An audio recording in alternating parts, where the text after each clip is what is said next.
తెలుగు రాష్ట్రాల ప్రజలకు కొత్తగా 2 వందే భారత్ ఎక్స్‌ప్రెస్ రైళ్లు అందుబాటులోకి వస్తున్నాయి. అహ్మదాబాద్ నుంచి వీటిని వర్చువల్‌గా ప్రారంభించారు ప్రధాని మోడీ. 2 రైళ్లలో ఒకటి తెలంగాణలోని హైదరాబాద్ నుంచి మహారాష్ట్రలోని నాగ్పూర్కు, మరొకటి ఏపీలోని విశాఖపట్నం నుంచి ఛత్తీస్గఢ్లోని దుర్గ్ మధ్య రాకపోకలు సాగిస్తాయి. నాగ్పూర్ సికింద్రాబాద్ మధ్య 585 కిలోమీటర్ల దూరాన్ని 7 గంటల 15 నిమిషాల్లో చేరుకుంటుంది వందే భారత్ రైల్. మంగళవారం రోజు మినహా రోజు ఉదయం 5 గంటలకు నాగ్పూర్లో బయలుదేరి మధ్యాహ్నం 12 గంటల 15 నిమిషాలకు సికింద్రాబాద్ చేరుకుంటుంది. మధ్యాహ్నం 1 గంట నుంచి సికింద్రాబాద్ నుంచి బయలుదేరి రాత్రి 8 గంటల 8 నిమిషాలకు నాగ్పూర్ చేరుతుంది.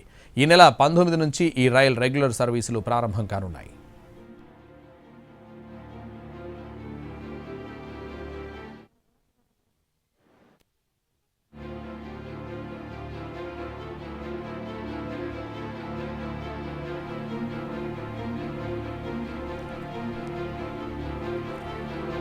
ఇక ఈ నెల 20 నుంచి విశాఖ దుర్గ్ వందే భారత్ ప్రయాణికులకు అందుబాటులోకి వస్తుంది.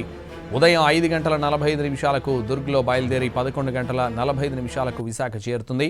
మధ్యాహ్నం 2 గంటల 50 నిమిషాలకు విశాఖలో బయలుదేరుతుంది. మధ్యాహ్నం 2 గంటల 50 నిమిషాలకు విశాఖలో బయలుదేరుతుంది వందే భారత్ రైలు.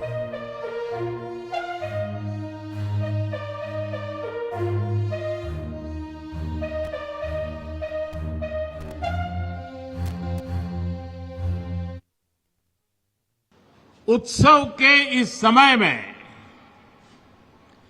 भारत के विकास का उत्सव भी निरंतर जारी है।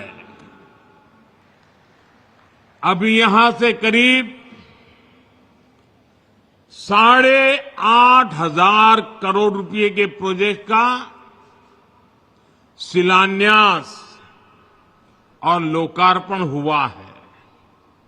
इनमें रेल, रोड, मेट्रो ऐसे अनेक प्रोजेक्ट शामिल हैं।